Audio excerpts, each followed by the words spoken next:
Welcome to The Film Oracle. We're your go-to source for film explanations, reviews, and recommendations. Join us as we explore the world of cinema and discover the magic of the movies. Guardians of the Galaxy Volume 3 begins as we left things in the Guardians of the Galaxy Holiday Special, as the Guardians have turned nowhere into their headquarters. While the team has established themselves as protectors of the universe, Captain Peter Quill Chris Pratt is still in shambles after the death of Gamora Zoe Saldana.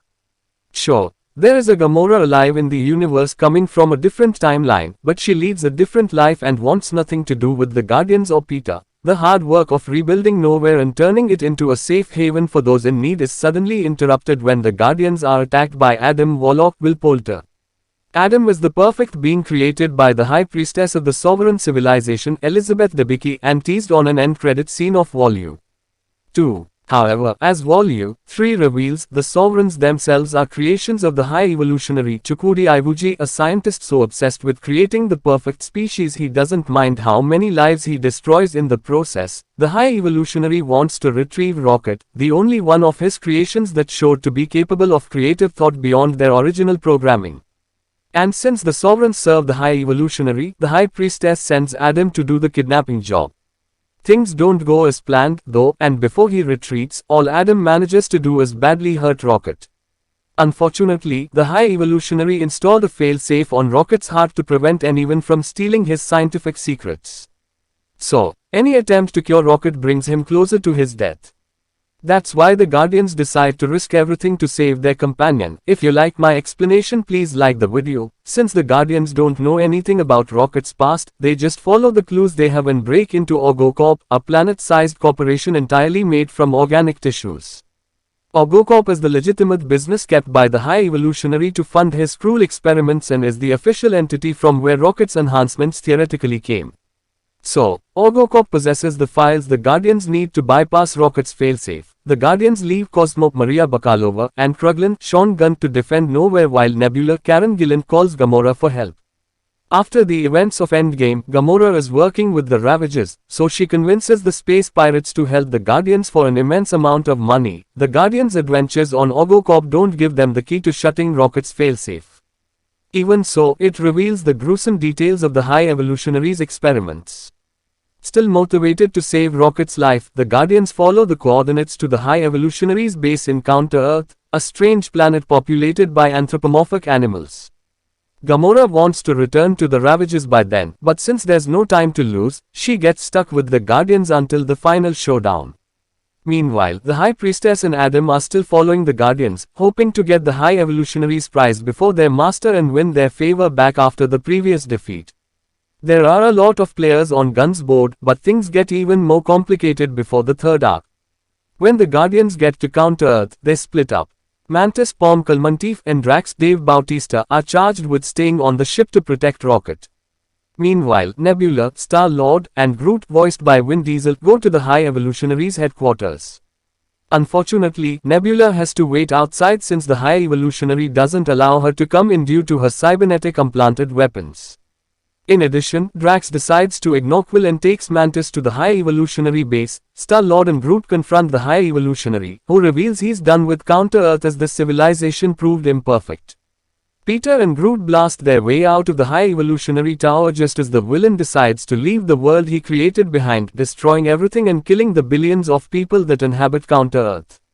Fortunately, Peter and Groot take the key to save Rocket with them. Meanwhile, due to their lack of organization, Gamora is alone on the ship when the High Evolutionary sends Warpig, voiced by Judy Greer, to kidnap Rocket on the ship. Adam also comes after the same prize, killing Warpig. Gamora is saved from Adam's wrath due to the planetary explosion because the Warlock abandons the Guardian's ship to try to save his mother. Adam doesn't get to the Sovereign vessel in time, and the High Priestess dies. Finally, Mantis and Drax meet Nebula at the bottom of the High Evolutionary base, breaking into the spaceship to save Peter and Groot, who they believe is still inside. Star-Lord and Groot reunite with Gamora, using the key they retrieve to bypass Rocket's fail-safe and heal their friend.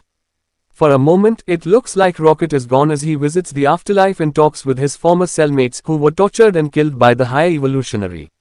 However, after Rocket's first love, Lila, voiced by Linda Cardellini, tells him his time has not yet come, Rocket returns to life. In the meantime, Drax, Mantis, and Nebula find hundreds of children trapped inside the High Evolutionary's ship. These children represent the new species created by the villain, but it's clear they also need saving before they are slaughtered as the population of Counter-Earth. To make matters worse, the High Evolutionary captures Drax, Mantis and Nebula, using them as bait for Rocket and the rest of the Guardians. The stakes are higher than ever during the final showdown, but at least they saved Rocket. In the final showdown, Star-Lord asks Cosmo and Kruglan to fly Nowhere to their coordinates, using the giant space station to shoot down the High Evolutionary's ship. The arrival of the Nowhere station tips the odds in the Guardians' favor, as Rocket, Peter, Groot and Gamora get the firepower they need to break into the ship. Adam re-emerges again to attack the Guardians, but Peter manages to program a self-destruct sequence on the boy to explode the Warlock again, taking him out of combat. Meanwhile, Drax, Mantis and Nebula face three powerful obelisks inside the ship, creatures the High Evolutionary keeps to destroy his enemies. Mantis uses her empathy powers to gain the creature's favor, and soon all the Guardians are reunited again. It's not over yet, though.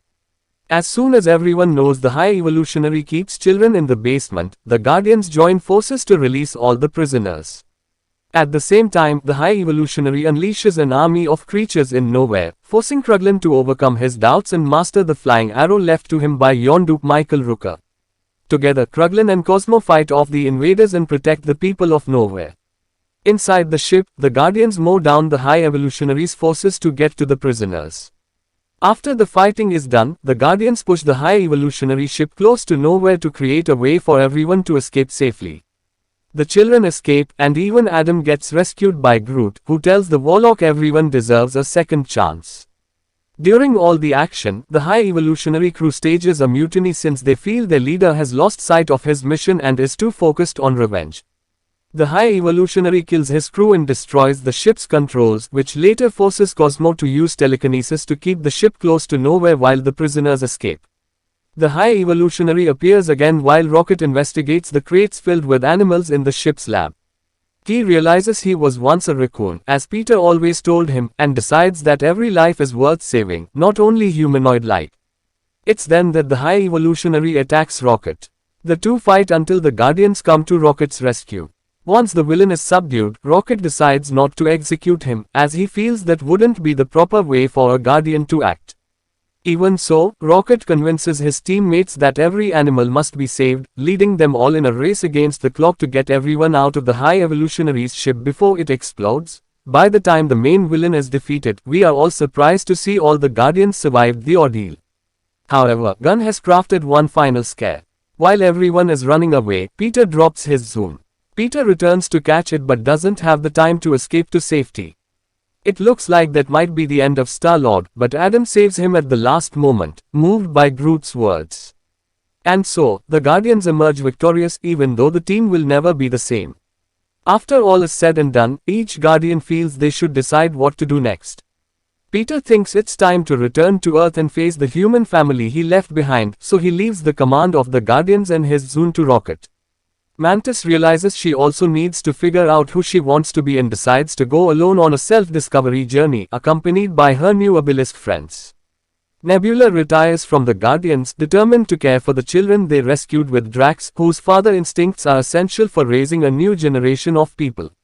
Finally, Gamora rejoins the Ravagers, even though now she has an amicable relationship with the Guardians. The only members of the Guardians of the Galaxy still working to protect the universe are Rocket and Groot. However, as an end-credit scene shows, they soon find a backup. Cosmo and Kruglan become official team members after their heroic actions in Nowhere. Adam Warlock also joins the ranks, determined to become a better person. Finally, the new Guardians team also counts Phila, one of the children rescued from the High Evolutionary ship. And just like that, Gunn gave all the characters he brought into the MCU a fitting ending while also letting enough loose threads for Marvel Studios to follow in the future. Thank you for watching The Film Miracle. We hope you enjoyed our analysis, reviews, and recommendations. Don't forget to subscribe to our channel for more in-depth film explanations and discussions. If you have any questions or comments, feel free to leave them in the comment section below. And remember, the magic of the movies is always